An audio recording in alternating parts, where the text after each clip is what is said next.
说ကျွန်တော်ချင်းလူငယ်ဒီချင်းចောင်းသားတွေနဲ့ရှင်နေပဲထိတွေ့ဆက်ဆံမှုပြီးရင်ကျွန်တော်ရဲ့သူတို့ကဘယ်လောက်ဒီနိုင်ငံရေးဖက်မှာပေါ့နော်ဟိုနိုင်ငံရေးပဲဖြစ်အမျိုးသားရေးပဲဖြစ်ဖြစ်ပေါ့နော်ဘယ်လောက်ဆရာထက်တန်ပြီးတော့ဒီမှာ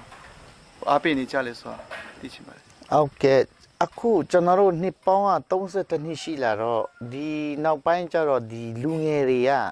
တော်တော်လေးကိုဒီနိုင်ငံရေးဘက်မှာစိတ်ဝင်စားလာတယ်ဒီအမျိုးသားရေးဘက်မှာ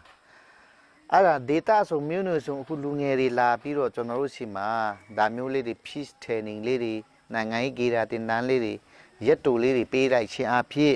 ကျွန်တော်ဆိုတော်တော်လေးကိုကြည်နူးသွားတာပေါ့နော်ခွန်အားပြန်ရတယ်အဲ့ဒီမျိုးနေလူငယ်တွေထဲမှာကျွန်တော်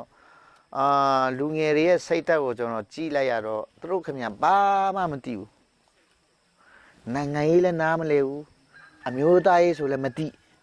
အဲ့လိုဖြစ်နေတဲ့မှာကျွန်တော်တိုင်းသားတွေလည်းတော်တော်ရောက်တယ်မြန်မာနိုင်ငံမှာရှိတဲ့တိုင်းသားတွေ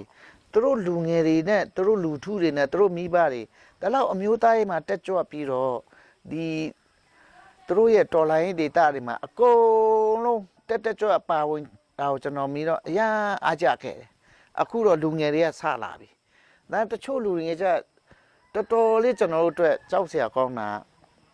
ကျွန်တော်တို့လူရည်လို့ဖြစ်လာရင်ဒီမြို့နေကနေ state ကနေနိုင်ငံဖြစ်လာဆို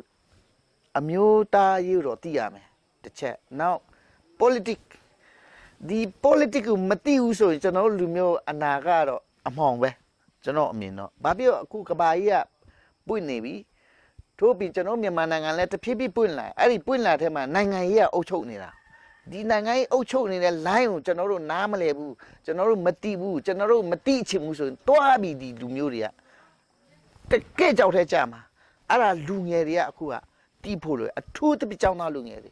အဲ့ဒီចောင်းသားလူငယ်တွေကဒီ politics ကိုနားမလဲဘူး politics ကိုဝါသနာမပါဘူး politics ကိုမသိဘူးဆိုရင်တွားပြီးကျွန်တော်တို့ချင်းလူမျိုးရဲ့အနာကတိတ်ကြောက်စရာကောင်းတယ်